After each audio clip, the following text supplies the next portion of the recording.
ಅನ್ನೋದು ಬಿಟ್ಟು ಬೇರೆಲ್ಲ ಕಿಂಡಿಗಳಲ್ಲೂ ಕೂಡ ಬಗ್ಗಿ ನೋಡೋ ಪ್ರಯತ್ನ ಆಗ್ತಾ ಇದೆಯಾ? ಕೇವಲ ಸರ್ಕಾರದ ಕಡೆಯಿಂದ ಮಾತ್ರ ಅಲ್ಲ, ವಿರೋಧ ಪಕ್ಷಗಳು ಕೂಡ ಬೇಕಂತಲೇ ತನಿಖೆಯ ಹಾಗೆ ಇಡೀ ಜನರ ಮನಸ್ಸಿನಲ್ಲಿ ನಡೀತಾ ಇರುವ ವಿಚಾರಗಳ ದಿಕ್ಕನ್ನ ತಪ್ಪಿಸುವ ಪ್ರಯತ್ನ ಮಾಡ್ತಾ ಇದೆಯಾ? ಅದರ ಭಾಗವಾಗಿಯೇ ತೇಲಿ ಬಂತ ಫೋನ್ ಟ್ಯಾಪಿಂಗ್ನ ಈ ಗುಮ್ಮ. ಕುಮಾರಸ್ವಾಮಿ ಅವರು ಹೇಳ್ತಾರೆ, ನನ್ನದು ಸೇರಿದಂತೆ 40ಕ್ಕೂ ಅಧಿಕ ಮಂದಿಯದ್ದು ಫೋನ್ ಟ್ಯಾಪ್ ಆಗ್ತಾ ಇದೆ. ಯಾವಾಗ ಎಚ್ ಡಿ ಕುಮಾರಸ್ವಾಮಿ ಅವರು ಹೇಳ್ಬಿಟ್ರು, ಮೈತ್ರಿಕೂಟದ ಎಲ್ಲರೂ ಬಂದ್ರು, ಹೌದೌದು ನಮಗೂ ಹೇಳಿದ್ರು ಪೊಲೀಸ್ ಅಧಿಕಾರಿಗಳು ಟ್ಯಾಪ್ ಆಗ್ತಿರೋದು ನಿಜ ಅಂತ. ಫೋನ್ ಟ್ಯಾಪಿಂಗ್ ಅನ್ನೋದು ಅಷ್ಟು ಸುಲಭವಾಗಿ ಯಾರು ಬೇಕಾದರೂ ಯಾರ ಮೇಲೆ ಬೇಕಾದರೂ ಯಾವಾಗ ಬೇಕಾದರೂ ಮಾಡುವಂತಹ ಅಸ್ತ್ರವಾಗಿ ಹೋಯ್ತಾ? ಅಥವಾ ರಾಜಕೀಯವಾಗಿ ಬಳಕೆ ಮಾಡ್ಕೊಳ್ಳಿಕ್ಕೋಸ್ಕರ ನಿಜವಾಗ್ಲೂ ಕೂಡ ಕಾಂಗ್ರೆಸ್ನ ಕಡೆಯಿಂದ ಟ್ಯಾಪ್ ಮಾಡಿಸಲಾಗ್ತಾ ಇದೆಯಾ? ಅಥವಾ ಈ ಟ್ಯಾಪಿಂಗ್ ಅನ್ನೋ ಭೂತವನ್ನ ರಾಜಕೀಯವಾಗಿ ಕಾಂಗ್ರೆಸ್ನ ವಿರುದ್ಧವಾಗಿ ಮೈತ್ರಿ ಪಾಳೆಯಗಳು ಉಪಯೋಗ ಮಾಡ್ಕೊಳ್ತಾ ಇದೀವಾ? ಈ ಪ್ರಕರಣ ಎಷ್ಟು ಕಾಂಪ್ಲಿಕೇಟೆಡ್ ಆಗ್ತಾ ಇದೆಯೋ, ಈ ಟ್ಯಾಪಿಂಗ್ನ ಆರೋಪ ಕೂಡ ಅಷ್ಟೇ ಕಾಂಪ್ಲಿಕೇಟೆಡ್ ಆಗಿ ಆಗ್ತಾ ಇದೆ.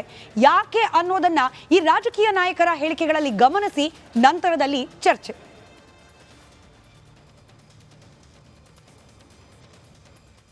ನಾನು ನಿನ್ನೆನೂ ಕೂಡ ಹೇಳಿದ್ದೀನಿ, ಇವತ್ತು ಹೇಳ್ತಾ ಇದ್ದೀನಿ. ಹಿಂದಿನ ಚೀಫ್ ಮಿನಿಸ್ಟರ್ ಆಗಿರ್ಬೋದು, ನಮ್ಮ ಸರ್ಕಾರ ಈಗ ಇರ್ಬೋದು, ಯಾವತ್ತೂ ಕೂಡ ಫೋನ್ ಟ್ಯಾಪಿಂಗ್ ಮಾಡಿಲ್ಲ, ಮಾಡಲ್ಲ, ಮಾಡೋದೂ ಇಲ್ಲ. ಅಲ್ಲ, ಅವ್ರ ಜೊತೆ ಅಶೋಕನ ಜೊತೆ ಮಾತಾಡಿರ್ಬೇಕು ಅನ್ನೋ ಕಾಣ್ತದೆ. ಅಶೋಕ ಅವರು ಯಾಕಂದರೆ ಕೇಂದ್ರ ಸರ್ಕಾರ ಅಲ್ಲ ಕಳಿಸೋದು, ಅಲ್ಲಿ ಅಶೋಕನ ಜೊತೆ ಮಾತಾಡಿ. ನಾನು ನಿನ್ನೆನೂ ಕೂಡ ಹೇಳಿದ್ದೀನಿ, ಇವತ್ತು ಹೇಳ್ತಾ ಇದ್ದೀನಿ. ಹಿಂದಿನ ಚೀಫ್ ಮಿನಿಸ್ಟರ್ ಆಗಿರ್ಬೋದು, ನಮ್ಮ ಸರ್ಕಾರ ಈಗ ಇರ್ಬೋದು, ಯಾವತ್ತೂ ಕೂಡ ಫೋನ್ ಟ್ಯಾಪಿಂಗ್ ಮಾಡಿಲ್ಲ, ನೋಡಿ, ಕುಮಾರಸ್ವಾಮಿ ಅವರು ಒಬ್ಬ ಮಾಜಿ ಮುಖ್ಯಮಂತ್ರಿ, 2 ಸರಿ ಮುಖ್ಯಮಂತ್ರಿ. ನಡಿ ಈಗ ಶುರು ಮಾಡೋಣ. ಕೇಸರಿಯಿಂದ ಮನೋಲ್ಲಾಸ ಮನಸ್ಸು ಮತ್ತೇರಿ ಕುಣಿದಾಡಿದೆ ನೋಡು, ಮನಸ್ಸು ಮತ್ತೇರಿ ಕುಣಿದಾಡಿದೆ ನೋಡು.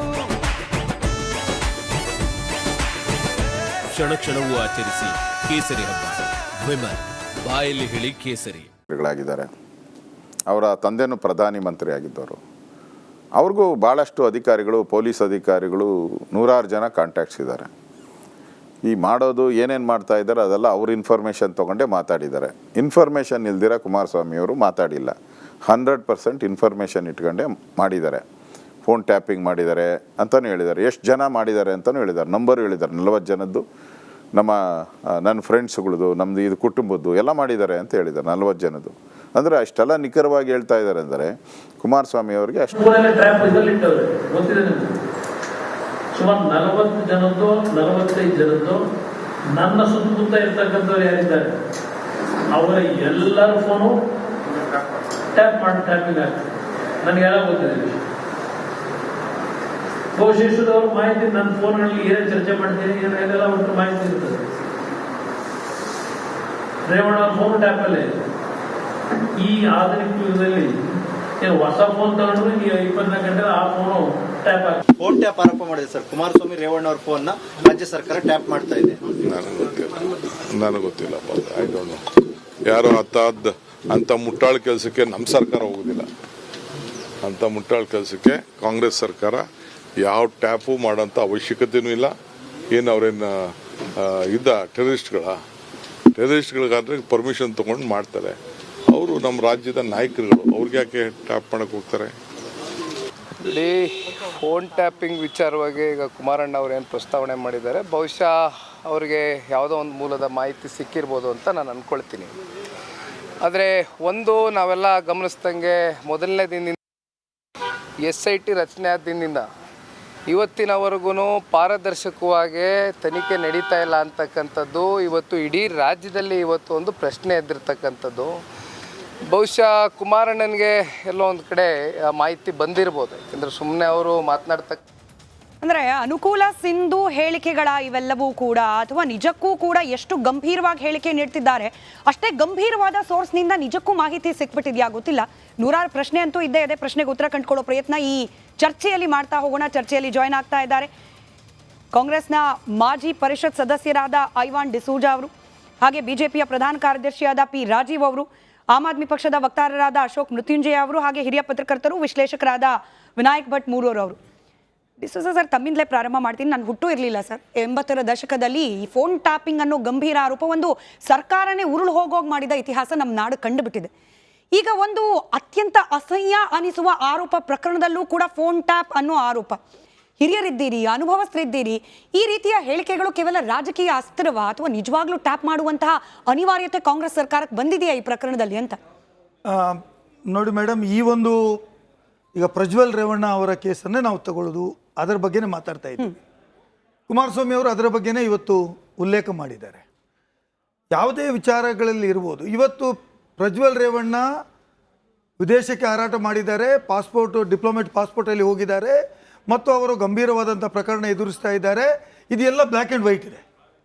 ಹಾಗಾಗಿ ಅವರು ಯಾವ ದೇಶಕ್ಕೆ ಹೋಗಿದ್ದಾರೆ, ಯಾರು ಎಲ್ಲಿ ಹೋಗಿದ್ದಾರೆ ಅಂತ ಹೇಳುವುದನ್ನು ಹುಡುಕಿ ತರಬೇಕಾದವರು ಕೇಂದ್ರ ಸರ್ಕಾರದವರು. ಯಾಕೆ ಡಿಪ್ಲೊಮೇಟ್ ಪಾಸ್ಪೋರ್ಟಲ್ಲಿ ಇದ್ದಾರೆ, ಕೇಂದ್ರ ಸರ್ಕಾರದ ಪರಿಮಿತಿಯಲ್ಲಿದೆ. ರಾಜ್ಯ ಸರ್ಕಾರಕ್ಕೆ ಇರತಕ್ಕಂಥದ್ದು ಲಿಮಿಟೆಡ್ ಅಧಿಕಾರ. ನೀವು ಪಾಸ್ಪೋರ್ಟನ್ನು ರದ್ದು ಮಾಡಿ, ನಿಮ್ಮ ಮೇಲೆ ಕೇಸ್ ಹಾಕಿದ್ದೇವೆ, ಅವ್ರನ್ನ ಇಲ್ಲಿ ತಂದು ಕೊಡಿ ಅಂತ ಹೇಳ್ತಕ್ಕಂಥದ್ದು ಮಾತ್ರ ರಾಜ್ಯ ಸರ್ಕಾರ ಮಾಡ್ಬೋದು. ರಾಜ್ಯ ಸರ್ಕಾರ ಅದು ಮಾಡ್ತಾ ಇದೆ.